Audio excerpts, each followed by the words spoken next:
What's up, future millionaires? My name is Mercury, and today I'm going to be teaching you how to start building wealth in your teens so that by the time you get to your 20s, got that money. Stay tuned. Now, before I get started, I got to make a disclaimer. This is very controversial what I'm about to say and might not be for everybody. So make sure you take everything I said, watch until the end, and take everything I said into consideration before you decide to go down this path. But I will say this, if you have the discipline, the focus, and you really want to make sure that you have the best opportunity to have the best life possible, during this time, this will be the best route, in my opinion, to take. With that being said, let's jump right into it. So for the context of this video, let's say you're 16 years old. Maybe you're not sure what you want to do in life yet, but you know that you want to have a successful, wealthy life. The first thing I would say do is drop out of high school. I'm going to just be honest with you. I've been out of high school for about 13 years now. And did you know not once has somebody asked me to see or verify my high school diploma? It's like, what are we working for, right? And I believe that in this digital age, really don't need it. So here's what I would say. I would say, talk to your parents about it. And if they say, no, you still need it or whatever, you can always go to night school and get your GED. That's fine. But you want to have that time early to start building your wealth. You can even you negotiate with them. Say, okay, I want to be out the house by 19. So if you give me this time to drop out and focus on my finances, my game plan, my structure, etc., then I'll be out by 19. You'll have nothing to worry about. In my opinion, parents, especially these days, would be more comfortable to allow that to happen, seeing that you have a vision going forward and you know what you're doing. So you can always say that.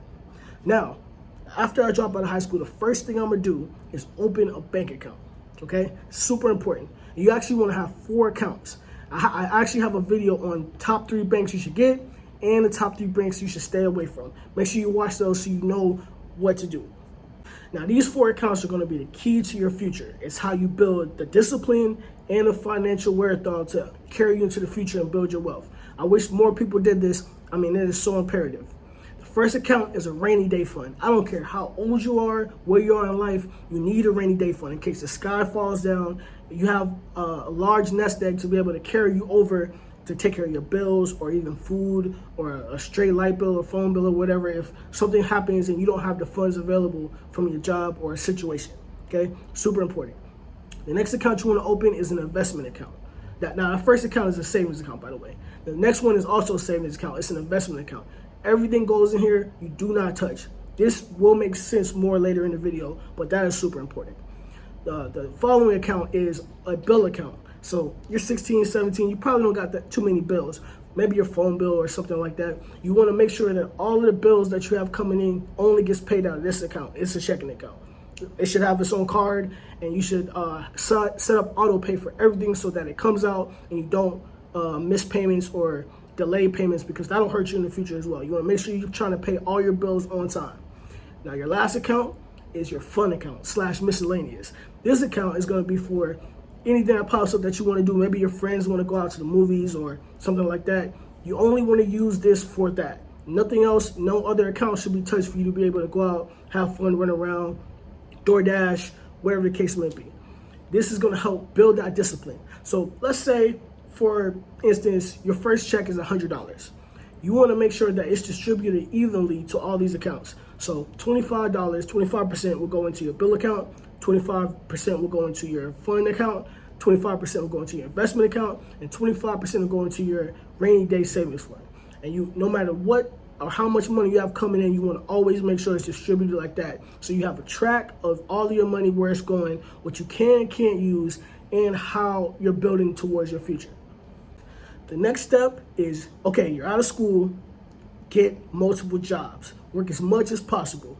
Like, you really want to spend these times where you have the most energy as a youngster to build as much capital as you can, as fast as you can. And the only way to do that is to grind. There is no shortcut, no get rich quick scheme that's going to work.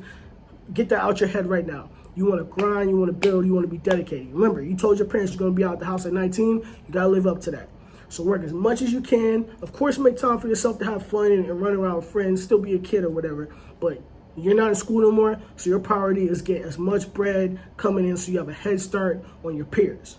Now, I'm a big reader. Not many people are, and that's fine. But I will say, if you do want to take this journey, there's one book you absolutely have to read, and that is called How to Win Friends and Influence People. This is going to teach you the psychology to be successful in life, how to make sure that deals are good between the businesses that you're going to eventually have, or you're able to make sure that your presence is felt and you're trained to understand how the world works. I've read this book front to back tons of times. You can even do audiobooks if reading is not your thing, but at least at bare minimum, read this book. You can find it free on YouTube. You can find it free anywhere, honestly, because we got the internet. Come on. All right, so now you're 18. You've been grinding since 16, 17, and you got all this money saved up. The next thing you're gonna do is get a secured credit card, okay? Credit is super important to leverage to build wealth. Also, all these terms I'm gonna say in this video, I have a playlist called Explain, where if you don't understand these terms, just go down the list, it'll teach you everything you need to know. But leverage is how you build wealth. And credit is super important to that, whether that's getting a car, whether that's getting a large purchase for equipment or something, or even a house. You need great credit. So I would take $1,000 out of that investment account and put it on a secured card. And now, since I'm 18, I will transfer the credit card to pay those bills that's coming out of the account. So out of your bills account. So now you just use your bills account to pay off that credit card every month. And you want to make sure you never miss a payment and you pay it off every month. Even if it's something as small as, like I said, your phone bill, you want to make sure it comes from your credit card and you pay it as soon as possible. You want to never go over or never have over 30% of that credit card being used before the bill cycle is due. So let's say your bill is due on the 15th of every month and your phone bill is due on the 2nd. You want to pay it on the 2nd, and before the 15th, you want to pay it down as much as you can. You never want to be over 30%. But this is a key factor to how you build wealth and how you build trust, so that when you go ask for a loan for something that we're going to talk about later in the video, they have confidence to give it to you. Now, you're 18, you might have an idea of what you want to do with your life. If you're not, that's fine. Just continue to work and continue to try things and research things until something pops up. But when you do, the next step should be find a mentor. Find somebody in the field that's already doing something you like and ask to assist them in order to learn. Like, working for free is not bad at all, especially when you're young, because you have the time and energy to do so. Like for me, I worked under successful people in the entertainment industry, and that allowed me to learn how to work the boards, how to make music, how to create things from a level. And in return, I was able to help them. So, okay, they needed me to run and grab some food from somewhere for them to be in the studio or whatever the case may be. I was willing to do that because it's invaluable to get basically an apprenticeship, somebody to teach you the ropes so that you don't bump your head out here trying to figure it out yourself. It's super important to find a mentor in whatever industry or field you have an interest in and learn from it. And who knows, that mentor might help you with something that you figure out later on in life for another industry. But the key is to do that. My next step, which I really think gets overlooked, is to join a real estate club. There's plenty of them on the internet or local, where you can network with people, try to, learn and figure out how real estate works, how deals work. You know, you might even find some great friends that have the same drive and energy as you. It's very important that you do this and be active in it. Ask questions, learn. Like you have to be out there and willing to take the risk and ask questions if you want to be something in life and be successful. All right, you're 19. The time of reckoning has come.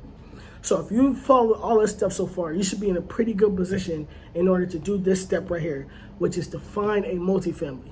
Now, that could be in your local place that you want to live, or hey, you could be somebody that wants to travel outside and get a new experience somewhere. What you want to do is start searching for up to 4 units. Just don't get one, 2 to 4 units where you can buy with the down payment that you've saved all these years from investing and have the banks carry the rest of the debt as a loan. Now, this is good debt.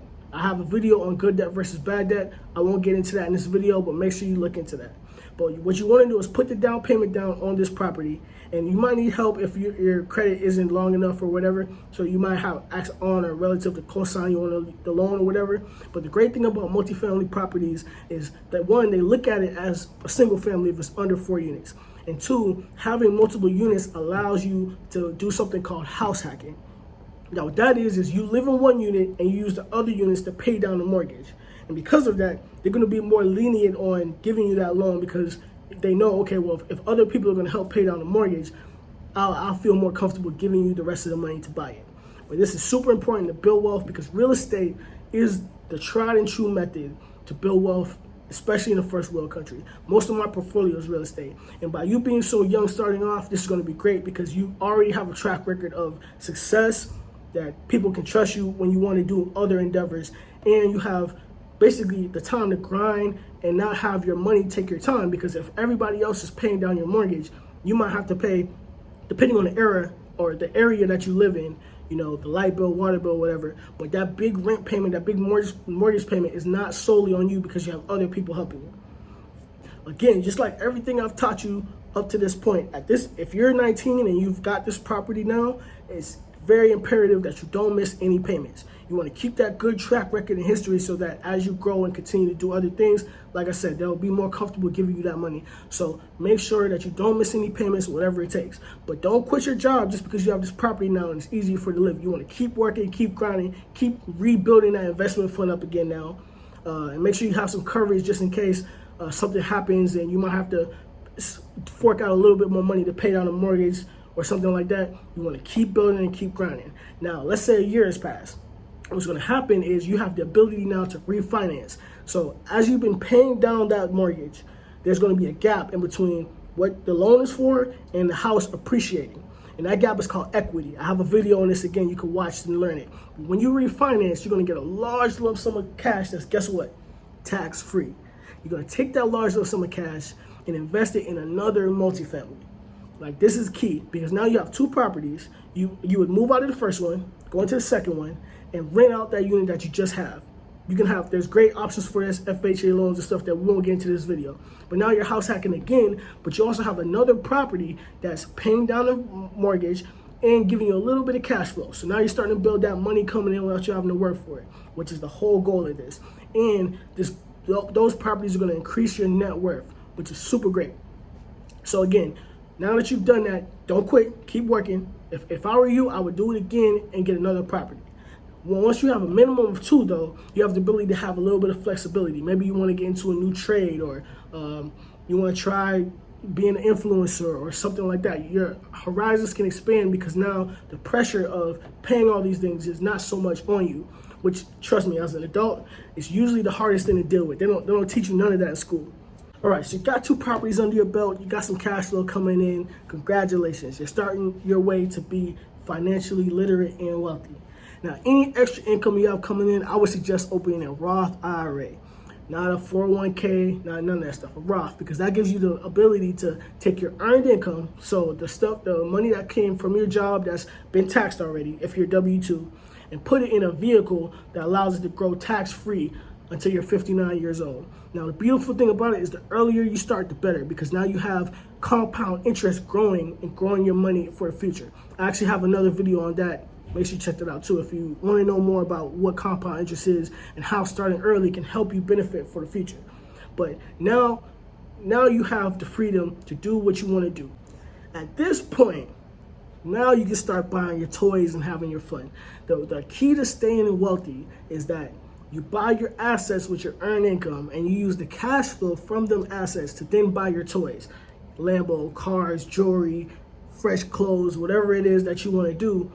You can now do it because you know that next month you're going to get another check anyway from your assets. So that's the goal, is you work as hard as you can, you buy as much assets as possible, then use the cash flow from the assets to actually be able to have fun, travel, do all the things you want. But until you get that foundation set up, the first thing you got to focus on is income into assets.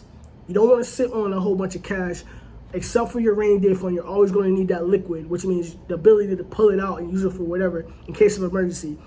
But the goal here is to never need that, but just have it continue to grow, right? And this is the part where now you're probably 22, 23, 24, around that area, where now you can really start to get into whatever it is you want to do without worry, because you've taken care of separating your time from your money. Before we end this video, I'll tell you what, man, this is something that I wish somebody would have told me when I was 16, 17, coming up, so that I have the ability to have a head start. You know, I ended up figuring this stuff out a little later in life. So even if you're not starting from 16, 17, it's fine. These steps still apply. But the purpose is that you want to have a game plan. You want to have a goal set. You want to have stuff in place so that you're working towards something and not just aimlessly walking through life. Because we get so inundated with all of this stuff to keep our minds basically numb and not focused on our goals, that very few people actually get the actual knowledge you need to go forward. And I will say, while I am not a financial advisor, I do have one. I take his advice and he helps me build my portfolio. You should always make sure you talk to a professional. You should write down the steps in this video comparing to other people, talk with people that you trust who have been successful to be able to say if this is a good idea or not. I'm just telling you my personal opinion and what now, looking back, what I would have done if I had an earlier chance to start doing this.